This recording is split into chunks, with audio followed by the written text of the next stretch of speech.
Hi friends, welcome to our channel. நீங்கள் நம்ம சேனலில் Diwali ஸ்பெஷல் Susiyam எப்படி செய்யலான்னு பார்க்கலாம். அதுக்கு முன்னாடி நம்மளோட சேனலை ஃபஸ்ட் டைம் பார்க்குறவங்க கீழே உள்ள சப்ஸ்கிரைப் பட்டனை கிளிக் பண்ணிக்கோங்க. பக்கத்தில் உள்ள பெல் ஐகானையும் கிளிக் பண்ணிக்கோங்க. வாங்க வீடியோக்குள்ளே போகலாம். நாங்கள் இன்றைக்கி 1 கப் கடலைப்பருப்பு எடுத்திருக்கோம். 1 கப் கடலைப்பருப்புக்கு 3/4 கப் வெல்லம். இதை கரெக்டான ரேஷியோவாக இருக்கும். ஒரு முறி துருவின தேங்காய். ஃபஸ்ட்டு நம்ம கடலைப்பருப்பை வேக வச்சிடலாம். குக்கரில் நம்ம எடுத்து வச்சுருக்க 1 கப் கடலைப்பருப்பு சேர்த்துக்கோங்க. பருப்பு முங்குற அளவுக்கு தண்ணி சேர்த்துக்கலாம். இப்போ குக்கரை மூடி வைக்கலாம். இந்த 5 விசில் வரட்டும். ப்ரெஷரும் இறங்கிருச்சு. ஓப்பன் பண்ணி பார்க்கலாம்.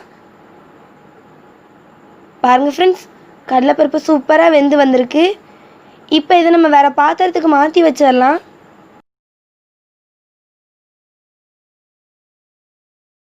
நம்ம கடலைப்பருப்பை வேறு பாத்திரத்துக்கு மாற்றி வச்சாச்சு. இது நல்லா ஆறட்டும். இது ஆறுறதுக்குள்ளே நம்ம தேங்காவை வறுத்து எடுத்துக்கலாம்.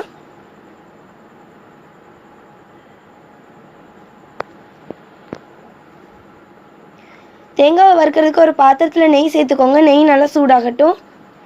நெய் நல்லா சூடானதுக்கப்புறமா நம்ம துருவி வச்சுருக்க ஒரு முறி தேங்காய் அதையும் சேர்த்து நல்லா கலந்து விடுங்க. தேங்காய் கருகிடக்கூடாது. கலர் மாறினாலே போதும். ஸ்டவ்வை லோ ஃப்ளேமில் வச்சு இது நல்லா கலந்து எடுத்துக்கலாம். தேங்காய் இந்த அளவுக்கு கலர் சேஞ்ச் ஆனதுக்கப்புறமா நம்ம எடுத்து வச்சுருக்க வெல்லம் அதையும் உள்ளே சேர்த்துடலாம். அதை சேர்த்து நல்லா கலந்து விடுங்க. இப்போ இதில் 1/4 கப் அளவுக்கு தண்ணி. வெல்லம் பாகு ஸ்டேஜ்லாம் வர வேண்டாம். வெல்லம் கரைஞ்சாலே போதும். வெல்லம் நல்லா கரைஞ்சி வரட்டும்.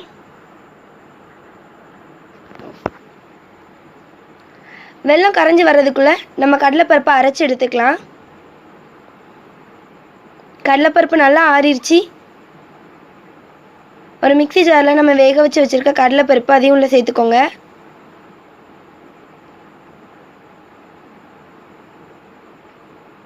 இதை இப்போ மூடி போட்டு நம்ம அரைச்சி எடுத்துக்கலாம்.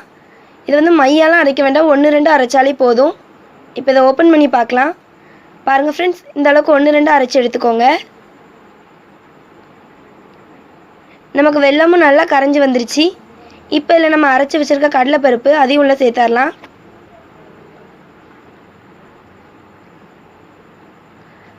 கடலைப்பருப்பு சேர்த்து நல்லா கலந்து விடுங்க. இந்த மாதிரி நல்லா கலந்து விடுங்க. பாருங்கள் ஃப்ரெண்ட்ஸ், நம்மளோட பூர்ணம் இவ்வளோ சூப்பராக ரெடி ஆயிடுச்சுன்னு. இப்போ இதை வேறு பாத்திரத்துக்கு மாற்றி வைக்கலாம். நம்ம எந்த கப்புக்கு கடலைப்பருப்பு எடுத்தோமோ அதே கப்புக்கு 1 கப் மைதா மாவு. இது இப்போ வேறு பாத்திரத்துக்கு மாற்றி வச்சிடலாம். இதில் இப்போ 1 ஸ்பூன் அரிசி மாவு, 1 சிட்டிகை உப்பு, 1/2 ஸ்பூன் பேக்கிங் சோடா.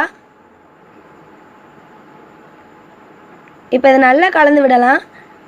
இதில் தண்ணி சேர்த்து கட்டி இல்லாமல் நம்ம தோசை மாவு பதத்துக்கு கரைச்சி எடுக்க போகிறோம். கட்டி எதுவுமே இல்லாமல் நல்லா கரைச்சி எடுத்துக்கோங்க. பாருங்கள் ஃப்ரெண்ட்ஸ், நம்ம இந்த பதத்துக்கு கரைச்சி எடுத்தாச்சு, கட்டி எதுவுமே இல்லாமல். இப்போ நம்ம ரெடி பண்ணி வச்சுருக்க பூர்ணத்துலேருந்து ஒரு மீடியம் சைஸ் மாவு எடுத்து நம்ம பால் மாதிரி உருட்டி எடுக்க போகிறோம். இந்த மாதிரி உருட்டி எடுத்துக்கோங்க. இதே மாதிரி எல்லா மாவுமே உருட்டி எடுத்துக்கலாம். ஒரு பாத்திரத்தில் எண்ணெய் வச்சுக்கோங்க. எண்ணெய் நல்லா சூடாகட்டும். எண்ணெய் நல்லா சூடாயிடுச்சு. இப்போ இதில் நம்ம ரெடி பண்ணி வச்சுருக்க மைதா மாவில் நம்ம ரெடி பண்ணி வச்சுருக்க பூரணத்தை டிப் பண்ணி எண்ணெயில் சேர்க்க போகிறோம். இந்த மாதிரி சேர்த்துக்கோங்க. இதை மெதுவாக நம்ம திருப்பி போட போகிறோம். ஸ்டவ்வை லோ ஃப்ளேமில் வச்சு இது நல்லா வெந்தெடுக்கலாம். பாருங்கள் ஃப்ரெண்ட்ஸ், 2 சைடுமே சூப்பராக ரெடி ஆயிடுச்சு. இப்போ இதை எடுத்து வெளியே வைக்கலாம். பாருங்கள் ஃப்ரெண்ட்ஸ், நம்மளோட தீபாவளி ஸ்பெஷல் சுசியம் எவ்வளோ சூப்பராக ரெடி ஆயிடுச்சுன்னு. ரொம்ப ஈஸியாக செய்யலாம். டேஸ்ட்டும் சூப்பராக இருக்கும். எல்லாருக்குமே ரொம்ப பிடிக்கும். நீங்களும் செஞ்சு பாருங்கள். இந்த வீடியோ உங்களுக்கு பிடிச்சிருந்தா தாயம்மாள் சமையலுக்கு சப்ஸ்கிரைப் பண்ணுங்கள், லைக் பண்ணுங்கள், ஷேர் பண்ணுங்கள், கமெண்ட் பண்ணுங்கள். தேங்க்யூ. அனைவருக்கும் இனிய தீப திருநாள் நல்வாழ்த்துக்கள்.